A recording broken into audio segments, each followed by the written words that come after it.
हाँ जी students, myself lecturer Deepak Mittal, welcome all of you.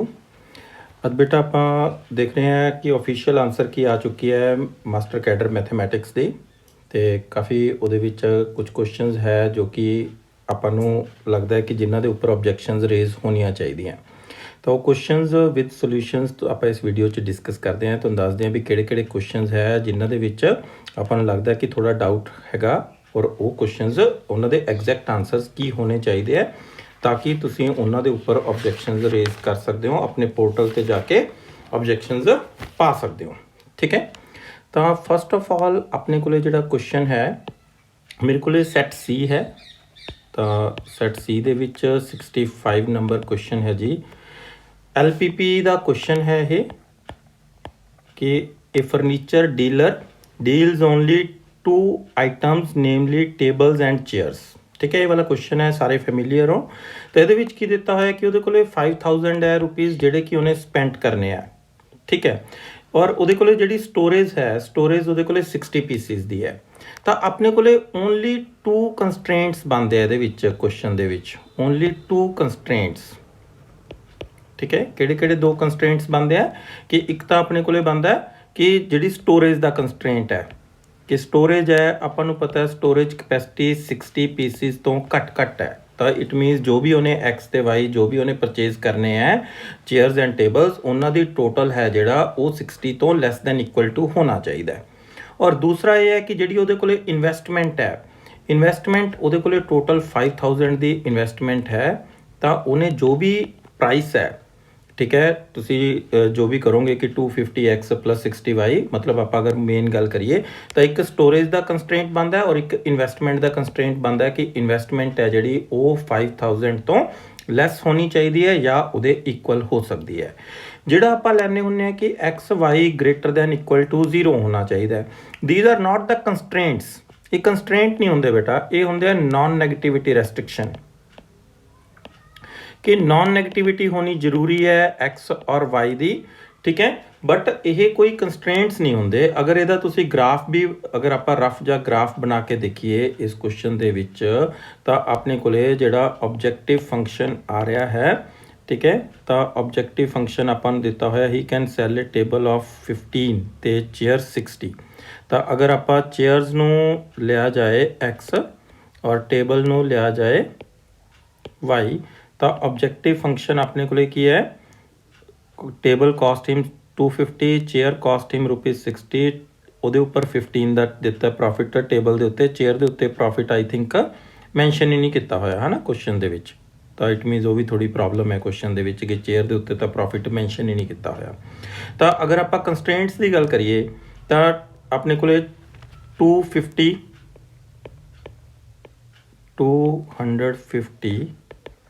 x plus 60y less than equal to 5000 sorry, ਇਹਦਾ ਕੰਸਟ੍ਰੇਂਟ ਬਣ ਜਾਏਗਾ। ਔਰ ਦੂਸਰਾ ਕੰਸਟ੍ਰੇਂਟ ਆਪਣੇ ਕੋਲੇ ਬਣਦਾ ਹੈ ਕਿ x plus y less than 60। ਤਾਂ ਆਈ ਥਿੰਕ ਇਹਦਾ ਇਸ ਤਰ੍ਹਾਂ ਦਾ ਇੱਕ ਗ੍ਰਾਫ ਬਣ ਜਾਏਗਾ ਜੋ ਕਿ ਲਾਈਕ ਦਿਸ। ਤਾਂ ਇਹਦਾ ਆਹ ਵਾਲਾ ਸਾਰਾ ਪੋਰਸ਼ਨ ਕਾਮਨ ਆ ਜਾਏਗਾ ਆਪਣੇ ਕੋਲੇ। ठीक है, ये वाला सारा पोर्शन कॉमन आ जाएगा। तो अब ये कोले इस डायग्राम दे विच अपने कोले जो मैक्सिमम आंसर आता है वो इस पॉइंट पे आ जाएगा मैक्सिमम आंसर। तो अगर आप फस्ट क्वाड्रेंट च ना भी रखिए, एक्स और वाई पॉजिटिव ना भी रखे जान तो भी कोई प्रॉब्लम इस क्वेश्चन दे विच आपां नूं नहीं आती जी। ठीक है, तो इस करके वैसे तो इस क्वेश्चन की अगर आप गल की जाए तो स्टेटमेंट ही थोड़ी इनकंप्लीट लगती पई है कि टेबल के उपर तो आपां नूं प्रॉफिट दिता होया तो assume that he can sell all the items that he produced. Chair के उपर आपां नूं प्रॉफिट भी नहीं दिता होया कि कितना प्रॉफिट हैगा। ठीक है, तो अगर वो दिता भी हुंदा उहदे बावजूद भी इस क्वेश्चन दे विच अपने कोले 2 कंस्ट्रेंट्स है X Y non negativity conditions हुंदियां। उहदा क्वेश्चन नाल कोई डिफरेंस नहीं सीगा। अगर एक्स वाई तुसीं नॉन नैगेटिव ना भी लो, नैगेटिव भी लै लोगे तो भी मैक्सिमम वैल्यू अपने कोले इस पॉइंट ते मैक्सिमम वैल्यू आ जाएगी। ठीक है, तो इस करके क्वेश्चन का आंसर ए ऑप्शन आनी चाहिए है। नैक्सट अगर आप क्वेश्चन की गल करिए जो नैक्सट क्वेश्चन है, तो नैक्सट क्वेश्चन इस तो बाद आता जी अपने को जिस दे विच आपां नूं ऑब्जेक्शन है दैट इज़ लैग्रेंजिस थ्योरम का क्वेश्चन है जी। सैट सी दे विच 104 क्वेश्चन है बाकी सैट्स 'ਚ नंबर ਉਹਦਾ डिफरेंट होएगा बट ਆਪਾਂ ਨੂੰ फंक्शन दिता होया जी f(x) is equal to x minus 1 ਦੀ पावर 1/3। ਤਾਂ Lagrange's mean value theorem is applicable in the interval. ਤਾਂ ਜਿਹੜੀ ਲੈਗਰੈਂਜੀਜ਼ ਥਿਓਰਮ ਹੈ ਜਾਂ ਰੋਲਸ ਥਿਓਰਮ ਹੈ, ਇਹ ਦੋਨੋਂ ਹੀ ਥਿਓਰਮਸ ਕਲੋਜ਼ਡ ਇੰਟਰਵਲ ਦੇ ਉੱਪਰ ਡਿਫਾਈਨਡ ਹੁੰਦੀਆਂ। ਠੀਕ ਹੈ, ਆਪਾਂ ਨੂੰ ਇਹ ਸਟੇਟਮੈਂਟ ਇਹ ਹੁੰਦੀ ਹੈ ਕਿ let f(x)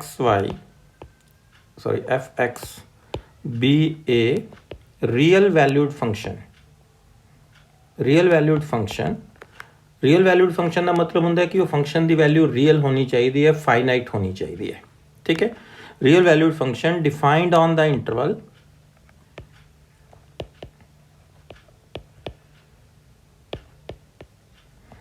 a, b closed. ਠੀਕ ਹੈ, ਸੱਚ ਦੈਟ ਇੱਥੇ ਹੁੰਦੀਆਂ ਆਪਣੇ ਕੋਲੇ ਕੰਡੀਸ਼ਨਸ।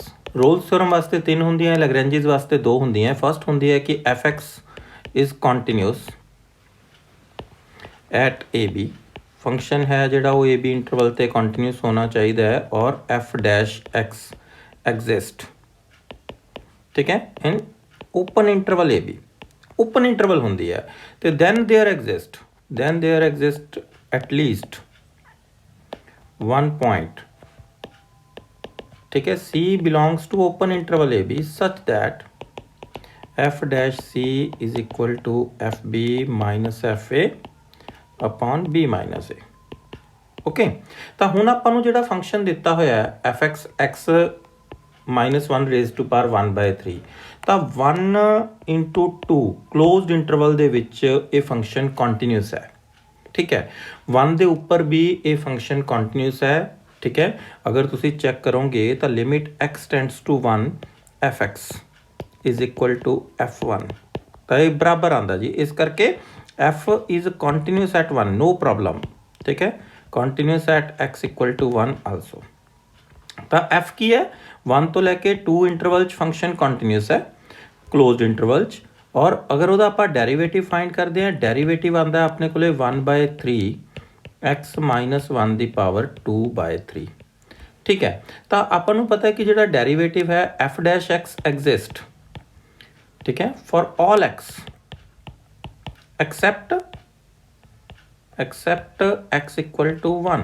तो 1 नूं छड्ड के बाकी सारे पॉइंट्स के उपर फंक्शन का डेरीवेटिव एग्जिस्ट कर रहा है। ठीक है, इट मीनस 1 नहीं होना चाहिए और इत्थे हुंदा ही ओपन इंटरवल है। मीनस आपां डेरीवेटिव की जिहड़ी कंडीशन चैक करनी है वो ओपन इंटरवल ही चैक करनी है। तो इस करके इहदा आंसर अपने को ये आंसर आएगा जो कि 1,2 क्लोज्ड इंटरवल। तो यह भी आप ऑब्जेक्शन पाना है, ये सही हो जाएगा अपना आंसर। नैक्सट जिहड़ा क्वेश्चन है जी जिस दे विच आपां नूं ऑब्जेक्शन है आंसर की तो वो है जी क्वेश्चन नंबर 122। ठीक है, 122 क्वेश्चन है जी पर्टिकुलर इंटैग्रल फाइंड करना है। इक्वेशन दी हुई है d2y/dx2 plus 3dy/dx plus 2y is equal to e raise to power 2x। तो पर्टिकुलर इंटैग्रल आपां नूं पता है कि हुंदा है 1/f(d) और जो भी इत्थे आपां नूं फंक्शन दिता है। ठीक है, जी लिख लो फंक्शन में तुसीं। तो यह कि आ गया 1/d² plus 3d plus 2 e raise to power 2x। और ये कि आ गया जी d की जगह पर आपां ने 2 पुट करता तो 3 × 2 plus 2 e raise to power 2x। तो ये कितना आ गया 2 6 8 और 4 12 1/12 e raise to power 2x। ये बिल्कुल श्योर आंसर है जी और चारों चो कोई ऑप्शन मैच नहीं करती। तो इस क्वेश्चन दे विच श्योरली ग्रेस मिलेगी आपां नूं। और लास्ट जो क्वेश्चन है जिस दे विच आपां नूं ऑब्जेक्शन है वो है अपने को क्वेश्चन नंबर 143। ठीक है जी, सी सैट दे विच 143 है। आप स्टेटमेंट डिस्कस करते हैं। तो स्टेटमेंट आपां नूं की दी हुई है, एक एलिप्स की इक्वेशन दी है जी x²/25 plus y²/16 is equal to 1। और एक हाइपरबोला देता है जी x²/25 minus y²/16 is equal to 1। ठीक है, तो ये पूछा भी दोनों के विच कॉमन की चीज़ है। अगर हुण तुसी डायग्राम बनाओगे तो तुहानूं डायग्राम तो भी क्लीयर हो जाएगा कि ये की है तुहाडे कोल एक एलिप्स बनता पिया जो कि ए पॉइंट अपने को की है 5,0 और एक पॉइंट है -5,0 और ये पॉइंट हैगा 0,4 और ये पॉइंट है 0,-4। ठीक है। और दूसरा अपने को बनता पिया हाइपरबोला। तो हाइपरबोला अपने को ब्रांच इस तरह बनती पई है। ठीक है, इनू अगर आप वापस बनाइए इस पॉइंट चो पास करा देने। ठीक है, तो वर्टेक्स ऑफ एलिप्स सॉरी मैं लिखना सी सेंटर ऑफ एलिप्स।